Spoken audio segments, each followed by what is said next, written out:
Well, today we're continuing with the third message in a series of 4. And what a difference one makes. The number 1.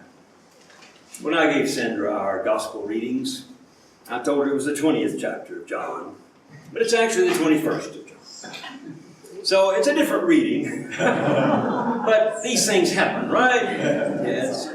I was surprised when I was standing over there getting ready to listen to it. It was not what I had in mind. But it was a good reading anyway. And especially for Mother's Day. You know, Jesus talking to the woman. It was great. But actually today, the focus scripture is on the 21st chapter of John. And it is the visitation of Jesus to the disciple named Thomas. I'll refresh your memory as we go along today, so you can remember what that's about. This is a 4-part series on meeting the risen Christ. You know, this is what Christianity is about. We meet through our meditation, through our prayer, through our experiences in life. We meet this risen one, and we have to think about what it means when we meet this risen one. And we've already had 2 messages in this series. The first one is about truth. We meet the Christ of truth, who encourages us to remember that God will never leave you alone, and that the light of His love is always on.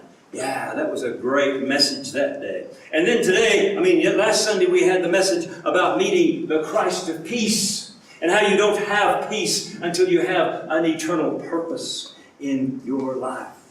And you don't have peace until you learn how to praise God, praise the Lord for everything that comes your way. So we've met the Christ of truth, and we've met the Christ of peace. And today we meet the Christ of faith. You see, the subject then becomes, what does it mean to have faith? And why should we have faith as opposed to doubt? And if we did have faith, what are we having faith in? That's the kind of questions I'd like to answer today from this passage out of the 21st chapter of John, in which we find the disciples gathered again in the room where they are fearful of what might happen to them because Christ has now been crucified, dead, and buried, and they're the only believers left. All the disciples are gathered there, not just the men, but the women disciples and everybody. The only ones that are left are gathered there in that room, praying, trying to figure out what they're going to do with their lives now that Jesus has been crucified. Thomas comes this time. He hadn't come before because he didn't have a spirit to come. He didn't have a feeling to come because Thomas had been overcome by doubt. In fact, we call him Doubting Thomas. Sometimes we call him Didymus, which means the twin. And the records seem to indicate that he looked so much like Jesus, they used him as a body double oftentimes when they went to these big rallies. But he was not Jesus. He was one that looked like him.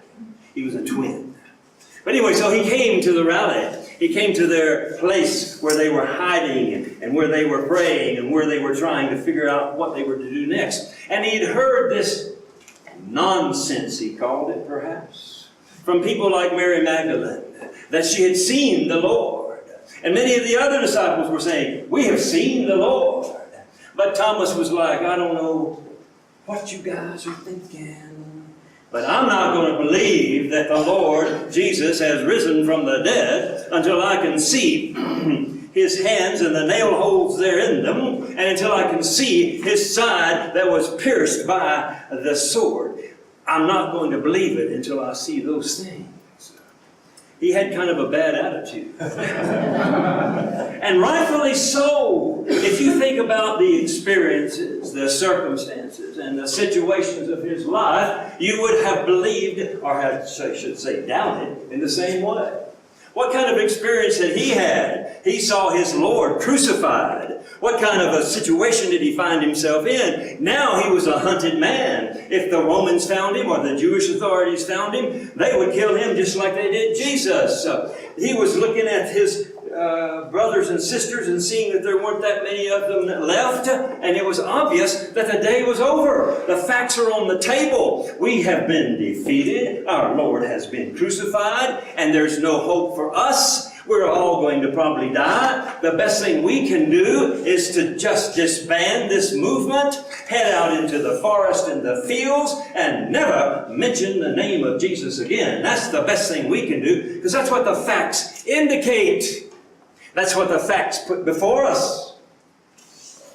Well, the story tells us that into that mindset of doubt, in which Thomas really felt like he no longer believed in God, actually. He no longer believed that God could provide the solution to their problems. He was in that deep state of despair when one looks at the facts of life and says, there is no hope. There is no reason to go forward. There is nothing left but just to get out of here and try to survive. So in that state, the Christ comes to him.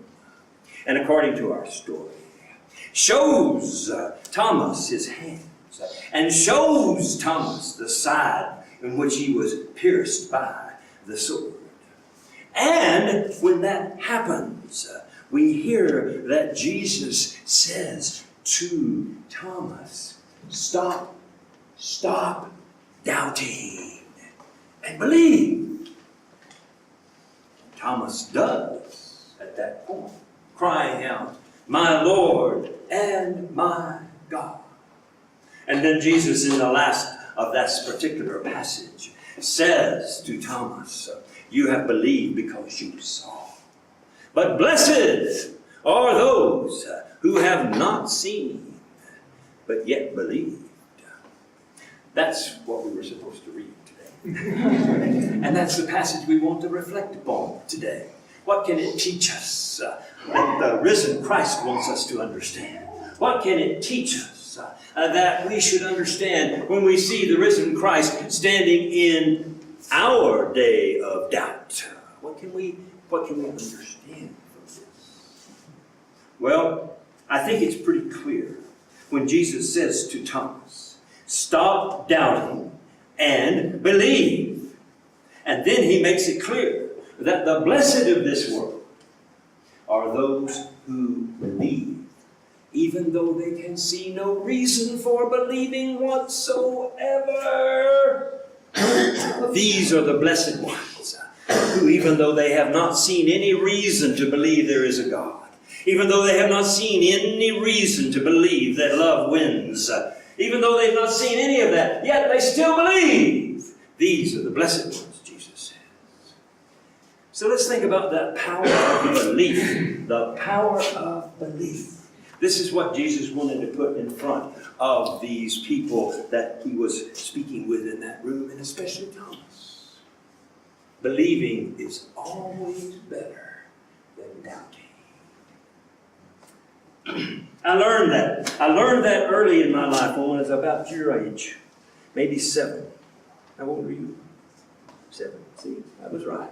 About 7. My parents were school teachers, and every summer they had a great idea that we would go on this road trip throughout the United States, because they didn't have anything else to do in the summertime anyway. And so they would always take me all over the United States, as long as it was not north of the Mason-Dixon. We didn't go there. I'm sorry to say that, but it's the truth. We were from Texas. So we traveled in the West a lot. And this particular summer, we went on a long trip all the way through New Mexico and Arizona, then up into parts of Colorado, and eventually we got into the great state of Utah because we were going to go to Zion National Park. We'd heard so many things about what a beautiful place that was. And we were traveling in a 1940 Ford. Now this was, back in those days. It was not an old car, but it was a 1940 Ford. And my father had kind of worried that there might be times when it would break down. And especially out in the desert areas, radiators tend to overheat in those days. And he always carried a big bag of water in the trunk in case that was the case. Well, we got out there in the wide open spaces of Utah, the desert areas, and we were traveling on this long road, getting ready to move on into the area where Zion National Park was. And we just passed a sign as we were going along. I remember it said clearly, because it was my birthday year, it said the next station is 49 miles away. That's a long ways. And there was nobody out there. I mean, this is an area kind of like in Nevada where they're, at that time, testing nuclear bombs or atom bombs. Not many people out there. Not many people traveling that road. So along we were going, and we had all the windows rolled down because it was kind of warm. And all of a sudden, the car began to overheat, and you could see just steam coming all out of the front of it. And my father said, "Oh my goodness, our radiator's overheated." So we pulled over to the side of the road, and he went and opened the hood, and he got his 5 gallons of water out and managed to get the cap off, and all this steam come out. And we thought, well, it'll be a matter of just putting some more water in, and we'll go on down the road. All of a sudden, my father said his favorite word when things like this happen. He said, "Dagnabbit." That's Texas for something else. And he started pulling out this long black thing. And I thought it was a snake at first. But then I realized, he realized, my mother realized, it was the fan belt. You know, that which makes the fan go round and round and round. And if the fan doesn't go round and round and round, your radiator overheats and you don't get down the road. So there we were, 49 miles from civilization out in the middle of the Utah desert, and the sun was getting hotter and hotter, and we had no extra fan belt.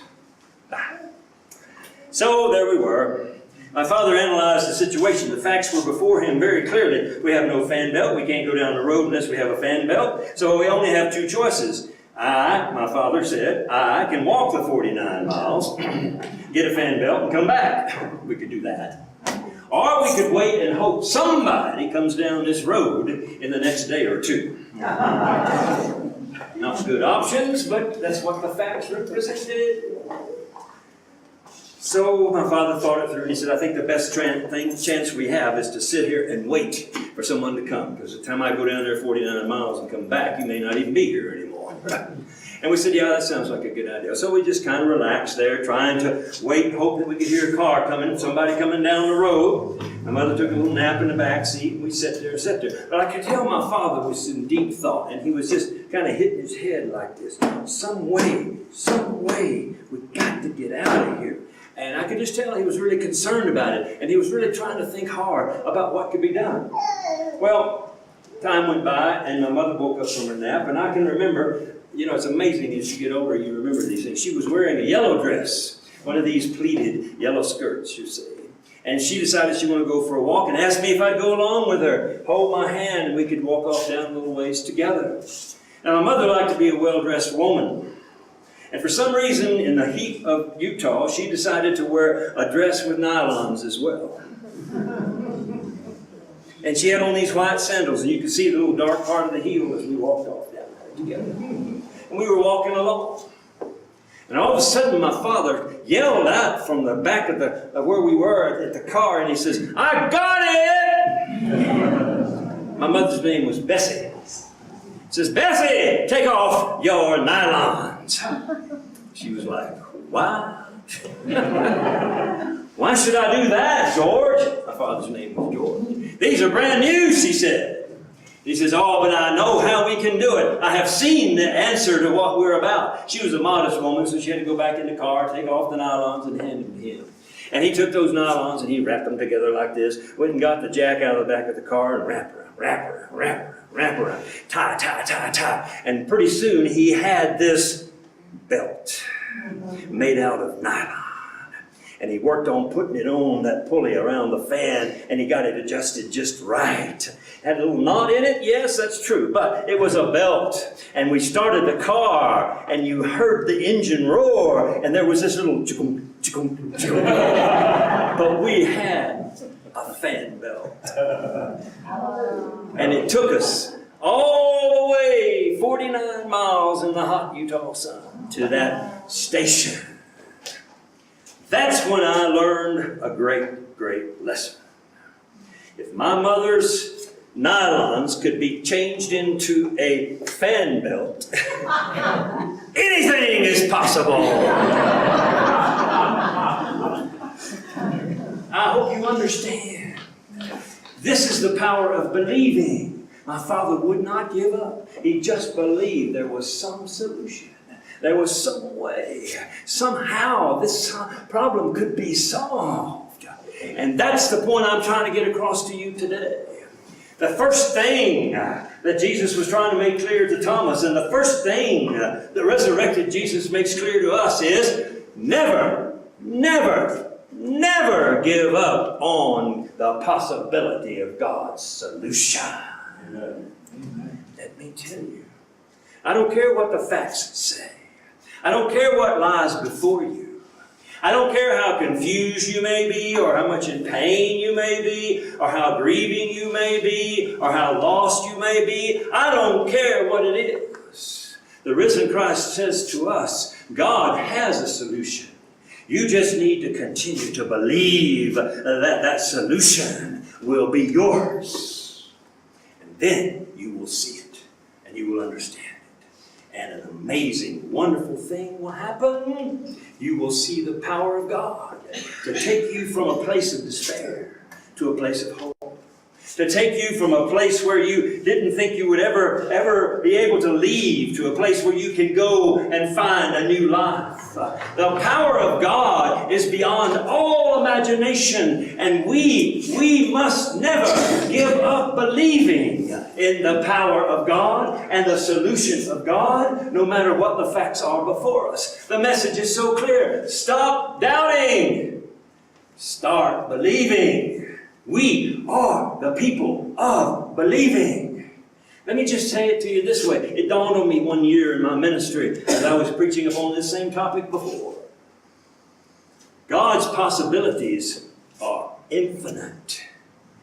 Your actuality is only one thing. Think about that. Why would you worry about this one actuality when you've got 1,100,000 possibilities in God?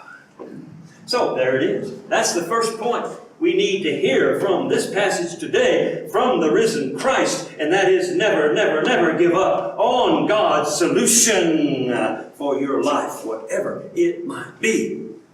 Now, there's a second important thought here, and that second important thought has to do with the question. Okay, we're going to believe. Going to believe God has a solution. But what is that solution? What are we really believing? See, people have all kinds of answers to that question. When we say, don't ever give up on the power of God to give you the solution, they all have these ideas of what that means.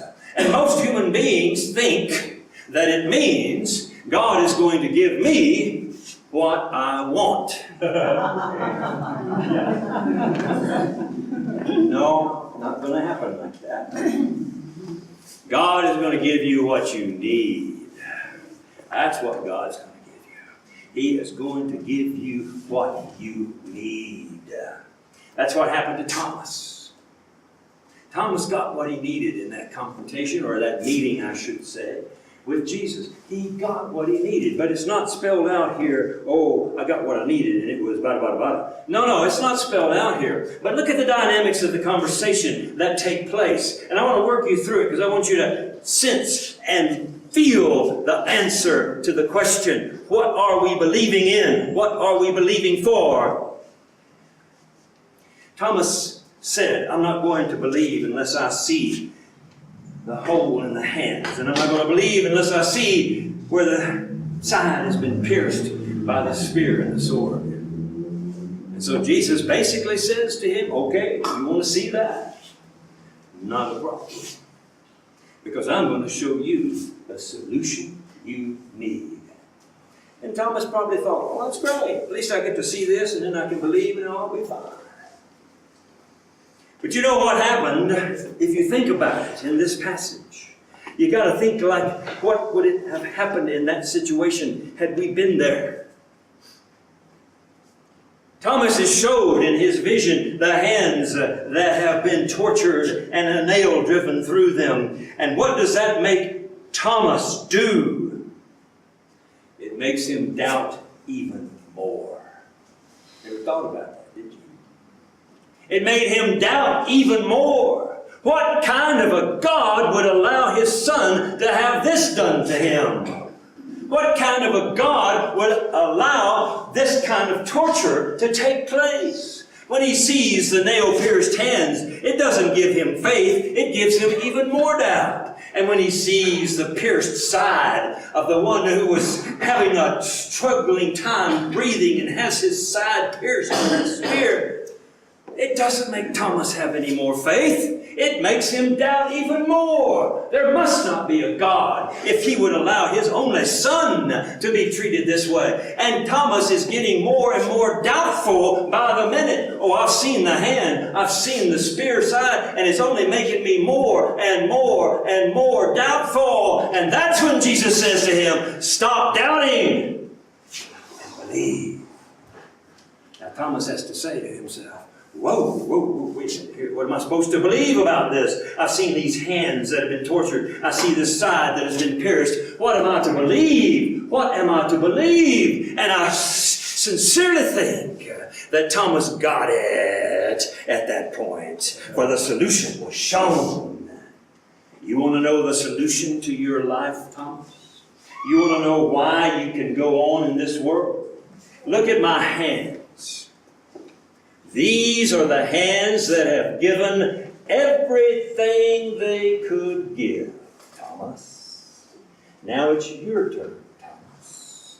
Let your hands be like my hands, and you give everything you can give the same way I did.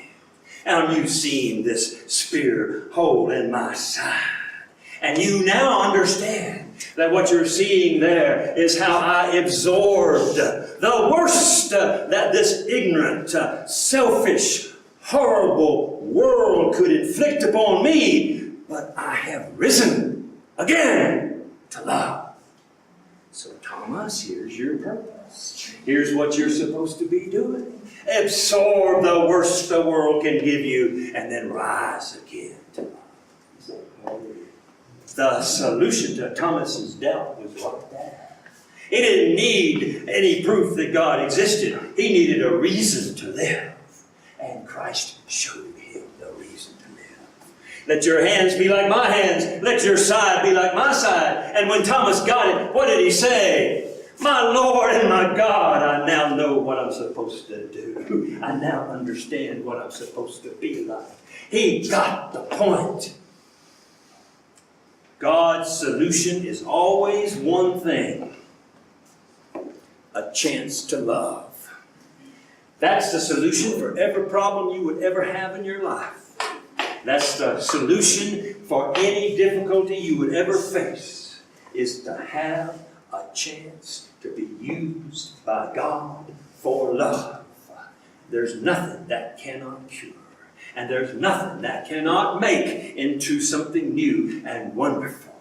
So what we must think upon is this idea that when we believe in God, and when we believe that God has a solution for our life, it's not that we're going to get more wealthy. That's not God's solution for our life. It's not that our hair is going to get thick again. No, it's never going to get thick again. It's not that we're going to live a healthy life until we die, never with a pain. No. These are not God's solution. Those are our daydreams.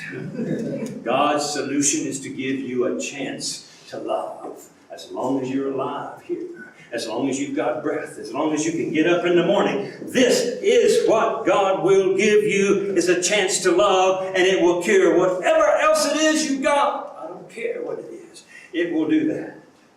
I want to try to put it in human terms. I want to try to put it in terms of something that might help you grasp more about what I'm trying to say, that God gives you an opportunity to love, a chance to love, and that's the only thing that matters. That's the only thing that will change this world. That's the only thing that will change you. That's the only thing that will change all the horrors and the blacknesses and the darknesses of this world, is if we get a chance to love and we all take that opportunity and we do it. Then this world will see the biggest difference it has ever seen, ever.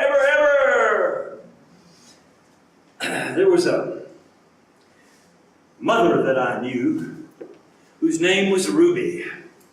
And I feel like it's fitting to tell her story here on Mother's Day.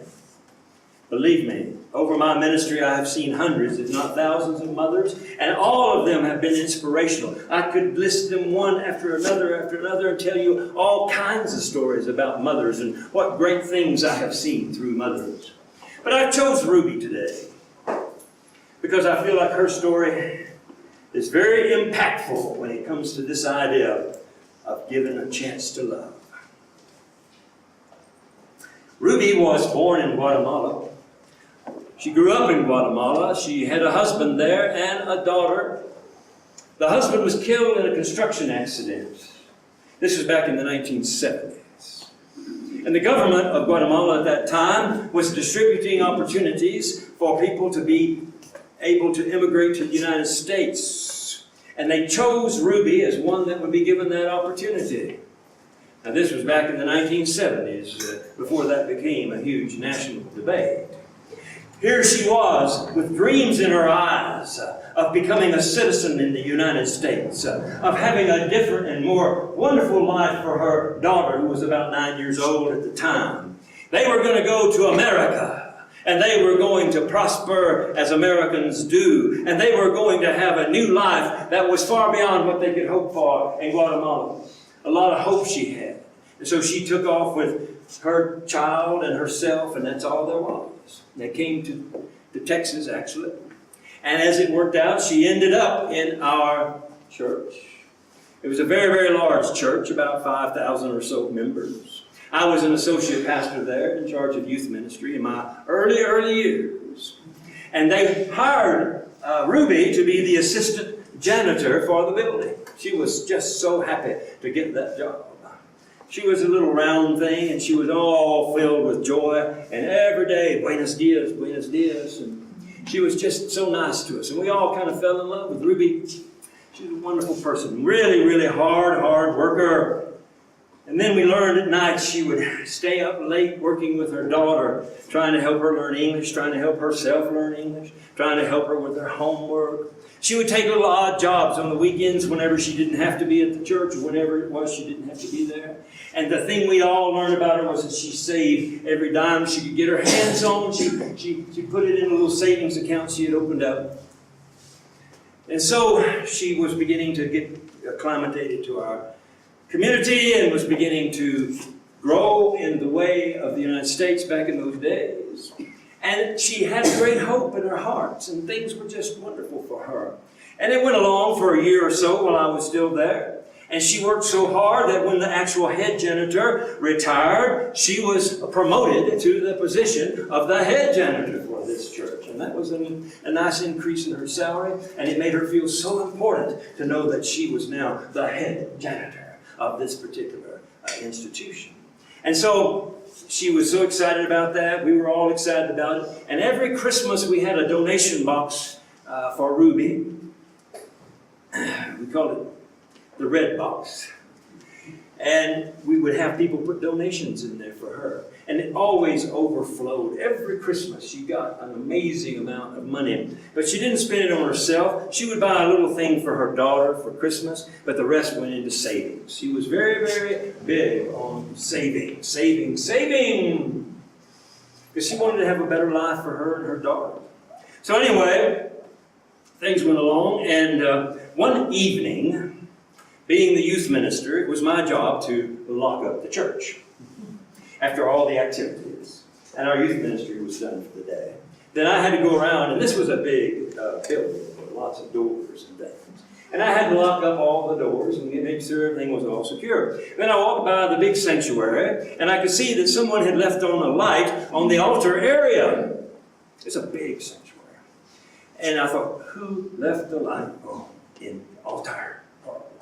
And I was upset about it because the way our electrical system worked in that church, if you turned off the altar light, it was total darkness. The only way you could find your way back was to stumble through the darkness, or I had to go up to another place where all these breaker boxes were and turn on all the lights for the sanctuary, just so I could go up and turn off the light for the altar, and then go all the way back up there and turn off all the lights. I hated that. I didn't want to do all that. I was lazy. I was tired. I didn't want to do all that. So I said to myself, okay, I can figure out how I can do this. I'll just go up there and I'll look at that main aisle and I'll find my way straight back out. So I went up and I was getting ready to turn off the light over the altar area, and I saw the figure of a little person there kneeling at the chancel rail praying. And I realized that it was Ruby. She was there alone, praying with the light on. And I thought to myself, what am I going to do? If I turn off the light, that doesn't seem very Christian. No. If I go up and disturb her and say, what are you doing here? That doesn't seem very Christian. So I said, okay, I'll just kneel down and pray with her. That was my best solution. Good idea. So I prayed with her silently there for a while, and she prayed, and I know she saw that I, had kneeled down next to her. Nobody else would be in the church. So she said her amens, and I said my amens, and it was amazing because when she stood up, she said, flashlight. She had a flashlight. I said, oh, wonderful. So I turned off the light for the altar, and we walked out together with the flashlight. And as we walked out together, I could tell that she had been crying. So I said, Ruby, is everything okay? I didn't know how to say todos bien back in those days. Everything okay? Are you all right? And she had a way of calling me Don Felipe. She called all the pastors Don this, Don that. Don Felipe. She said, Don Felipe. Me's got problem. I said, what is your problem, Ruby? What could it be? And she told me the story about her daughter. And that her daughter had told her that she had a dream. And her daughter's dream was that she would graduate from Harvard Medical School. Wow. And Ruby was like, oh, no bueno. She said, I kind of think she had broken English. She said, how I say, no dream, no dream. How I say that, And I didn't know what to say. I was less than 30 years old and never faced anything like that in my life before. I didn't know what to say, but it just came to me and I blurted out. I said, well, Ruby, I think you've already done the best thing, and that is you've given it to God. And that gave her a peace. She said, easy. God knows. And I said, yes, God knows. And so we parted our ways and said our good nights, and I didn't sleep well that night because I kept thinking about this little Guatemalan woman and her daughter. And how sad she was that, some people can dream something like that. My daughter's going to go to Harvard Medical School. But she couldn't dream that. She knew it. She was just a minimum wage or a little bit above minimum wage worker. Didn't know the language too well. Her daughter wasn't doing that great in school. The facts were against it. 100% against it. But at least she had found peace by thinking she no longer needed to worry about it, but she gave it to God. And she had in her heart, I do believe, this faith that somehow God would provide a solution. Well, the next day at the staff meeting, we sat down together. I think we had like 14 or 15 staff people. And I shared with all of them the dream that I'd heard from Ruby about her daughter. And of course, they were all kind of shocked. Harvard Medical School? What's wrong with UT Medical School? And one of them said, well, maybe we can start a scholarship fund and she can go to a junior college, maybe. And they started talking about ways it could be scaled back. And one of them even actually said, we have to face the fact that this girl is living in La La Land, We can't get her to Harvard Medical School, ain't no way. And then about that time, our senior pastor, Ted Richardson, I remember him to this day, mentored me quite a bit. Kind of where I learned how to preach. He stood up and he says, well, he had a Texas accent, not like me. He said, well, when Moses heard from God to take the people to the promised land.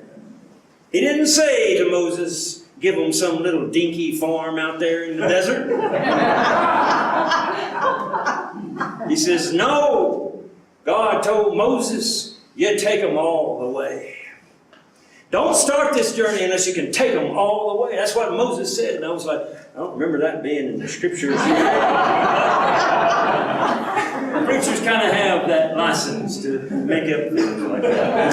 But my point was great. Love doesn't go halfway. Never has and never will. God, love goes all the way, or it doesn't start. So, having said that, we all realized we needed to do something.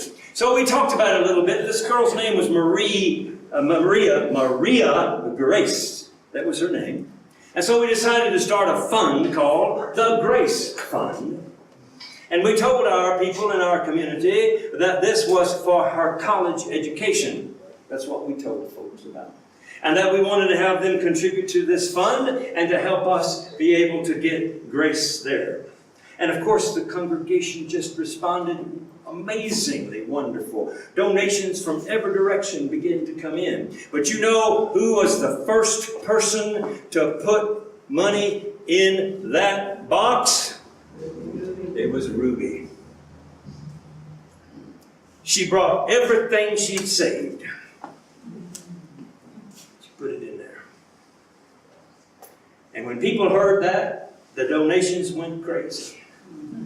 Way beyond what we had to get 2 or 3 boxes, actually. It was an amazing thing. And of course, at that time, Marie Grace was only 10 years old, so that was 8 more years of donations. And we just continued to pray about it and to bring the donations in and to put them into a special account for her college fund. But you know, it had a great effect on Marie Grace. She heard about it. She understood that all these Americanos believed in her. And I could tell she changed overnight. It was like, if all these Americanos believe in me, who am I to doubt myself?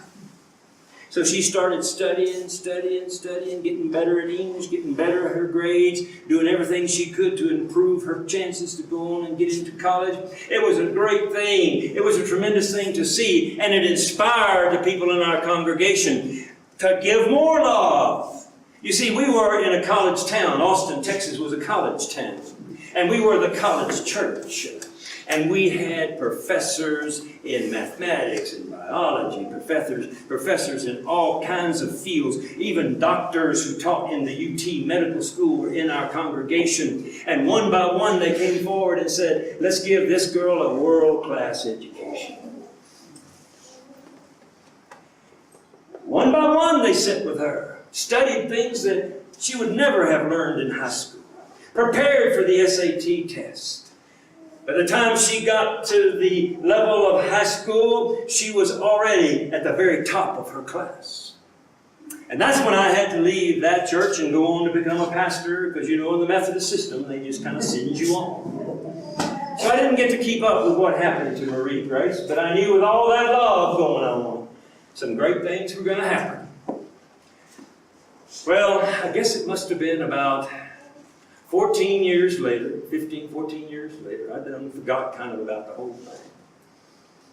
I received in the mail a letter which I kept until it finally wore out. And you know, in that letter was an invitation. And the invitation was to the graduation of Marie Grace Lopez from the medical school of Harvard University.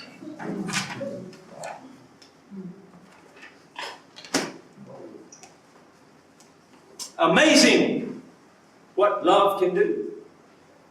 And this is what God gives every one of us, is a chance to love. Because that's what's going to make this world better. Ain't nothing else. And so many people were touched by her story. So many people were given an opportunity to love, to give what they had to her, to help her get her dream, that it came true, and that she was now getting ready to graduate from Harvard Medical School. She sent me a letter. I'm going to try to read it without breaking up, because every time and believe me, I've used this in Mother's Day sermon many times, but every time I read it, it's still an amazing story. Dear Don Felipe, I know you can probably not make it here for the graduation, but I'm trying to thank everyone who helped me get here, and there are hundreds. My mom told me how you prayed with her and told her to leave my dream with God, and that's what she did. I've learned much from her faith. She's here living with me now, and though she's not very well, she's very happy. She developed a chronic respiratory condition from the years of breathing too many strong, cleaning solvents. I honor her, and I wrote the following, and I plan to read it to her from the stage on graduation day, which will really truly be my Mother's Day. And then here's the letter. Dear Mom, today I felt your hands grasping mine as my dream became real. But I could feel how rough your hands had become from the years of cleaning around the edges of toilets and scrubbing floors, just so I could make it to this day. I also felt how old and bony they had become, because you gave up the best years of your life for me. But Mom, when I feel your hands, I want you to know I feel the hands of God, because it was your hands that gave me all they could. In honor of you, I will use my hands to give all I can to my children and their children, and all the others who may need the help of my hands for as long as I can. God bless you, Mom. You are my true Ruby. I am what I am because of you.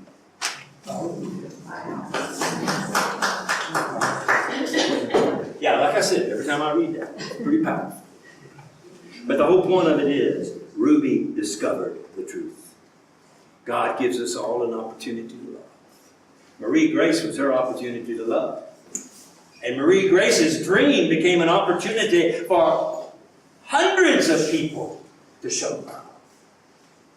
And this is what we must learn. This is what Thomas learned when he saw the pierced hands and the pierced side. He learned this is God's solution. Always is, always will be. God's solution is to give us a chance to love.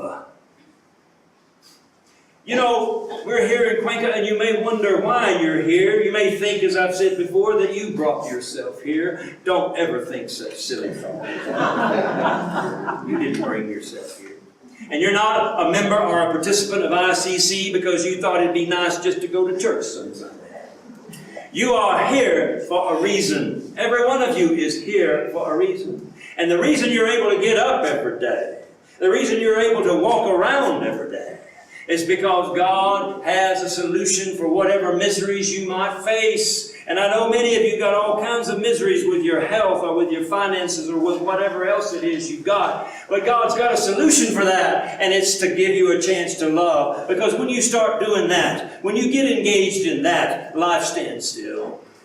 And you know that you are doing what you need to be doing, where you need to be doing it, in the way you need to be doing it. So look for that solution in your own life. Where is God giving you a chance to love today? Because just like Jesus said a long time ago, stop doubting and believe. Blessed are those who can see no reason to believe in love, yet still they do. Amen.